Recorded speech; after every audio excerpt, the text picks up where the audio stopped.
Welcome to Conversations on the Coast, the Bay Area's premier author interview program.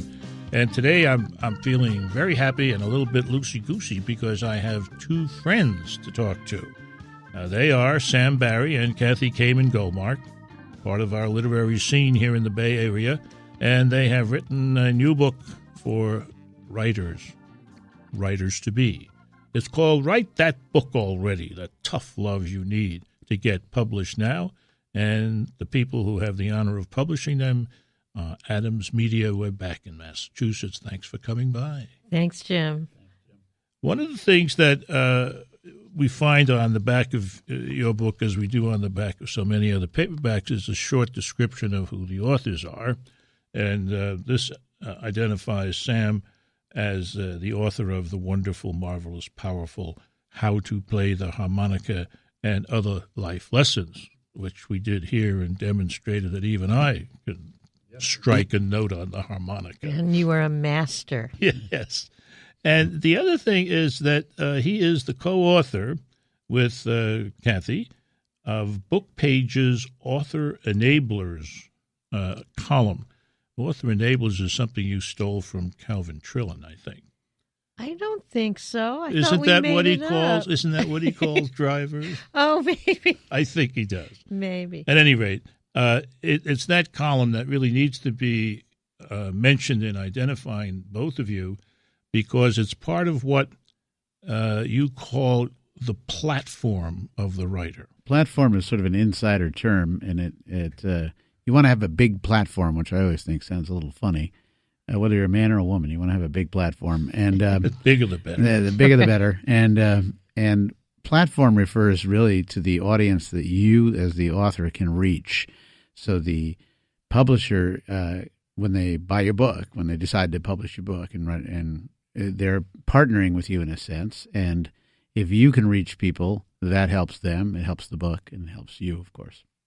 And how you develop a platform is by doing things like writing a column in a national magazine like Book Page, which is a wonderful national book review publication found in libraries and independent bookstores almost everywhere in the country. And other things, being on the lecture circuit, for example, can help an author build a platform. Being on a radio show like this. Hosting a radio show like this. Yeah, that's the sort of thing. It's what familiarity of audience that you can bring to the publisher for your work because you've done other things. Basically, what a platform means is how many people care what you have to say when you say it. It can even be in this day. not counting your children, or your parents. In this day and age, it can even be. A few years ago, we wouldn't have thought of it. Now, if you say I have X number of people that are on my Facebook page, that's a platform. Gotcha. That kind of thing. Gotcha. Well, one of the marvelous things about this book is that it is comprehensive. If one way of stating this, it goes from how to start writing a book and finding an agent to what happens when your book hits the stores and when it's time to start writing your next book. That's right. And you make all the stops in between. We try to give an overview of the whole process from inspiration to shredder. I mean, a bestseller list. And we try to be realistic as well as encouraging, because sometimes people have very strange expectations about what's going to happen to them when a book is published. Here's an example of that practical way of putting it. It says here in the intro to Chapter 3, if quick fame is what you're after, you might want to try reality TV. Don't choose writing as a vocation unless you really love it, can't help doing it, or have an important message that is best conveyed through the written word. For one thing, writing is hard work, not least because it involves a lot of actual writing. and I appended here, and be prepared to write, rewrite, and rewrite again. Rewriting is really the key to successful writing, I think. And it can start somewhat early on in the process, about the time you find an agent. Well, you have people actually who rewrite that first chapter of their novel over and over again for 20 years. That's not really what we're talking about. No. We're talking about that during the stages of this process, you're going to be asked to revise and revise and revise. And the first time that happens is likely to be when you get the attention of a literary agent. And even though you may think your work is a perfect masterpiece, your agent is likely to have some suggestions for change. And one of the things people have to deal with is the fact that once a book is on the road to publication, it's never really all the author's book anymore. It becomes a kind of a team project, and other people have things to say. And I think that's a hard thing for an author to take. It can be. One of the other surprises we've found is that with authors starting out on this road to publication is that they have the expectation that it might be the road to Easy Street. Now, there are authors who become very wealthy from their writing, but most authors keep their day job. And Kathi and I are still living in that car out on the Embarcadero. So, And I take coffee out to them every morning from the radio station. No, but really, many people write to us and think that they're going to be able to quit their day jobs after they get their first book published, and it just isn't usually the case. Most authors either teach or... The final debunking, I think, of that desire is when they get a royalty statement. What?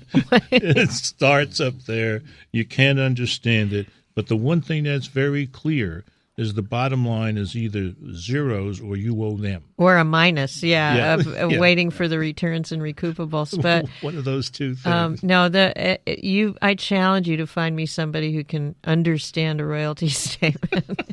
Well, if we find them, bring them in. Yeah, that would be a good hour. We'll have a class. I work, as you guys know, in publishing, and we don't understand it. No, I'm only kidding. Write That Book Already not only has a lot of great advice, it also takes you behind closed doors of the publishing house to a usually secret meeting.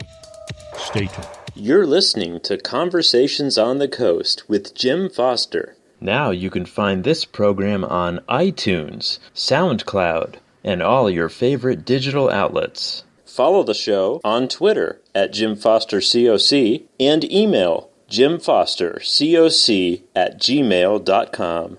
Write That Book Already, The Tough Love You Need to Get Published Now. Written by Sam Berry and Kathi Kamen Goldmark. That's what we're talking about today. And one of the Bay Area's best known, most popular authors has something to say about it.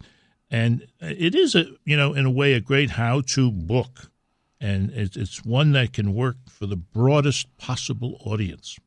How about Amy Tan and Tolstoy can both get something from this book? Absolutely amazing.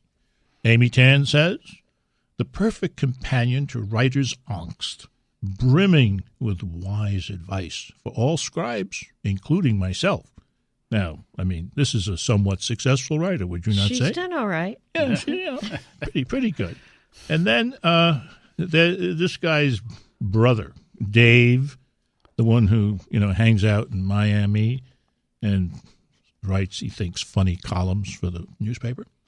We can only imagine how much more Tolstoy would have accomplished if only he had had this book. Truer words never spoken. Tan to Tolstoy? What a book. What a book. One of the steps that I think stops many would-be authors is getting an agent. What's your advice? We have a top-secret trick. Uh-oh. So everyone in your audience has to promise not to tell anyone our top-secret trick. Fine. It's hard to figure out who the right agents are to even begin to approach. And we suggest that you go to the library or the bookstore and find books that are similar, of course not as good, but similar to yours. Similar. And look in the acknowledgments. Most authors will thank their agents when they write their acknowledgments. You'll see certain names popping up over and over again, and those might be good people to start with when sending out your query letters.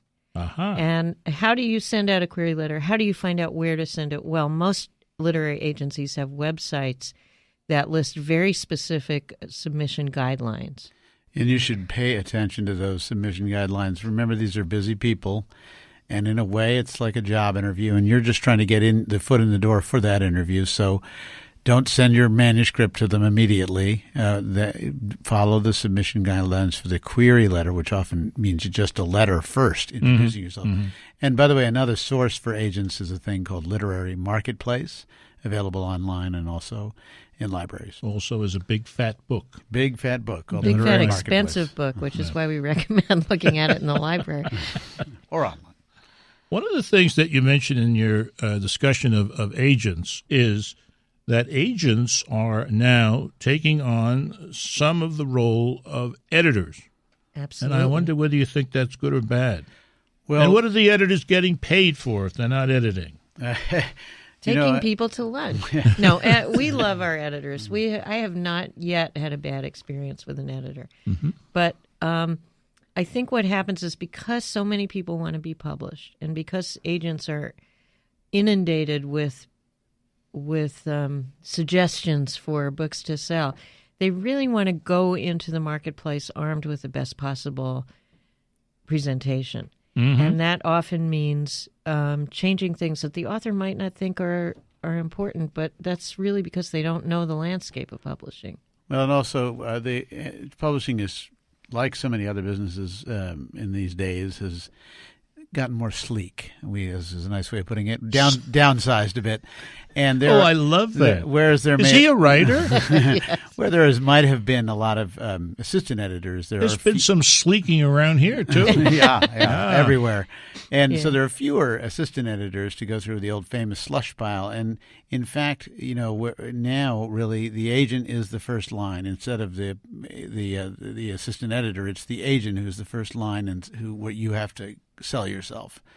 So in a way, they're filling that role that used to be filled in the publishing house by assistant editors. And it's also the first point at which the author has to think, well, do I really want to make these changes? Like, for example, just pulling a hypothetical situation out of the air, an agent might read your fiction manuscript and really love it, except she wants you to lose the main character. Not that this has happened to anybody we know, but... Time to find another agent. There are things that sometimes it's just a matter of personal taste, and sometimes it's a matter of somebody really getting something about your book that you're too close to it to see. Okay. So you have to really think about these suggestions. One of the next trials that a book goes through is something that you guys call the publisher's meeting, and I believe, sir, that you've taken part in a few of these? I take part in these on a regular basis, and Kathi has been in a couple of these, too. I've been in a few, too. Publishers Advisory Board or Editorial Board, Ed Board or Pub Board, and they go by a lot of names. And now, the interesting thing that you say about these meetings, the thing that I remember, is that each of the players, if you will, each of those in attendance, has his or her own axe to grind. You might say his or her own interests, his or her own connections. Yeah, agendas, yeah. And here's your damn book. And it can be a kind of an arbitrary process. You can be caught in the crossfire, let's say, between marketing and publicity and editorial departments. Things can be going against you from the beginning of the meeting, and then all of a sudden the publisher will be checking his BlackBerry for email because he's getting a little bored and find a directive from his boss saying, we need more murder mysteries on the list right now. And there you have this book in front of you that suddenly becomes interesting property. The lifesaver. Or it can go the other way. And what people don't really understand is how you're kind of at the mercy of this very arbitrary process. You definitely want to have somebody in there advocating for you, and you don't want to be that little presentation that's just sitting on the table, and because some young editor had to get something to Pub Board. Right, that book week. Already covers everything that's going to happen to your first or next book, including what happens when your finished book hits the shelves of the bookstore. You're listening to Conversations on the Coast with Jim Foster. Now you can find this program on iTunes, SoundCloud, and all your favorite digital outlets. Follow the show on Twitter at Jim Foster COC and email jimfostercoc@gmail.com. This is Conversations on the Coast. Write that book already, The Tough Love You Need to Get Published Now. I read that with a lot of emphasis because I think when I saw already in here in an exclamation point, I figured that's what you guys were after. We're after the tough love. Yeah. We're a couple of tough people. Yeah, you can tell just by looking at us. Talking about the book of the co-authors, Sam Barry and Kathi Kamen Goldmark, and a pretty fair country writer who got a little bit of publicity in the New York Times Book Review this past Sunday, cover review and lots of huzzahs, says this is the book that every would-be author needs to own. It's full of incredibly practical advice about how to write and sell a book, finding an agent, writing a proposal, dealing with an editor, boosting sales, and on top of that, it's also probably the funniest thing ever written about how to get published. Write that book already is a gem. Congratulations. Thank you. What more can I say? Scott Turow, that was a wonderful endorsement, or as we call them, blurb. Yes, blurb. One of the things that scattered throughout this book, a little what I might call nuggets of advice, which I think are terrific. For example, here's one, Tough Love from the Author Enables. That's what they're all called. Be a pro. Writing for publication means you will experience some rejection, other people's opinions, and endless rewrites. If you're not up for this, it really is fine to stick to just old journal writing. That's right. Remember, finding the right agent can be a long and somewhat painful process. You're doing a brave thing, putting yourself and your work out into the world, and those are growing pains you are feeling. That's what this is all about. This is not easy. It can be a little scary, you know? And sometimes you really have to think about the criticism and also the praise you're getting from others, and see if it works for you. Sometimes we don't. We think we want to succeed, and yet we hold ourselves back. I think everybody's had that experience, and our book is about going for it. Right.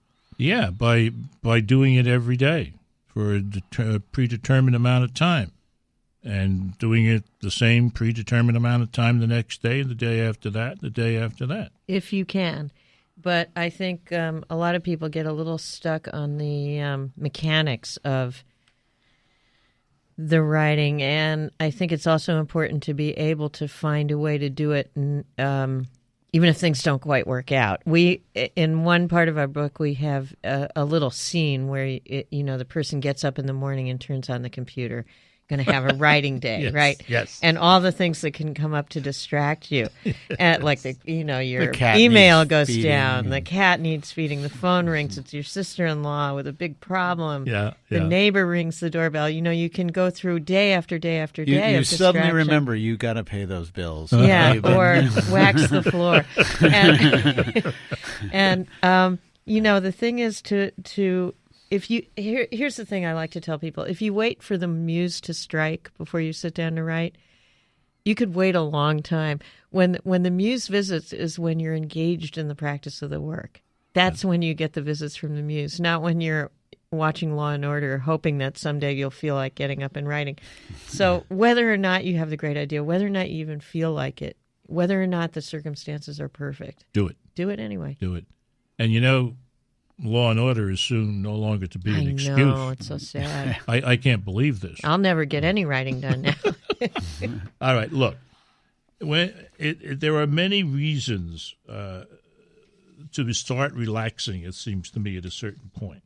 You've endured several critiques, followed by rewrites, secured some endorsements, and finally, your book is published, and now you can rest? Not so fast, say these authors. Now comes the selling. The selling and the promotion. And it used to be, we all remember a time when authors turned in their books and the publicity machine took over, and the publisher sent the author out on a 3-week book tour, hitting every major market, and throngs came to the bookstores to hear them read. And well, that didn't happen to every author, but it was the expectation of every author, and sometimes it still is. And now things are very different. There aren't so many book tours anymore. Mm-hmm. Barbara Kingsolver goes on a book tour. Dave Barry goes on a book tour. But most authors don't anymore. Don't bring up Dave Barry again, okay? One Barry is enough. Nepotism. Yeah. But we have to now do a lot more for ourselves as authors. And so that you need to look through your Rolodex and see if your brother-in-law still works for the radio station or Topeka. Whatever, who you know who might be able to help you get the word out. And also the throngs are online. It's a very strange experience, but the throngs of people are online. They're staring at their computer screens. So how do you get their eyeballs? Okay. That was one of my questions. The online thing is terribly, terribly important right now. Has it gotten to the point where one can choose among online A and online B, and one is better than the other? Online. You mean like Facebook versus Twitter versus that kind of thing? Now I'll speak from a publishing point of view to that rather than from an author. But I think it's just as true for an author. If you were a self-published author, I'd say the same thing. But at our publishing house, at HarperOne, we will go after all of those, and we actually have a person on staff whose job it is to find a way into everything: Facebook, MySpace, Twitter, every single possible angle online that you can get. And of course, the marketing team's trying to get it up on giant conglomerates like Amazon and Barnes and Noble's website and the Indies website too, which is called IndieBound. And I want to hasten to mention right here, IndieBound. You better. Well, it seems to me that you've got somebody working at your publishing house who's only working and living virtually. What a life it is. Write that book already is a wonderful book. Don't forget the subtitle, The Tough Love You Need to Get Published Now. The authors Sam Barry, Kathi, Kamen, Goldmark. This has been Conversations on the Coast, and I'm Jim Foster. Now you can find this program on iTunes, SoundCloud, and all your favorite digital outlets. Follow the show on Twitter at Jim Foster COC and email jimfostercoc@gmail.com.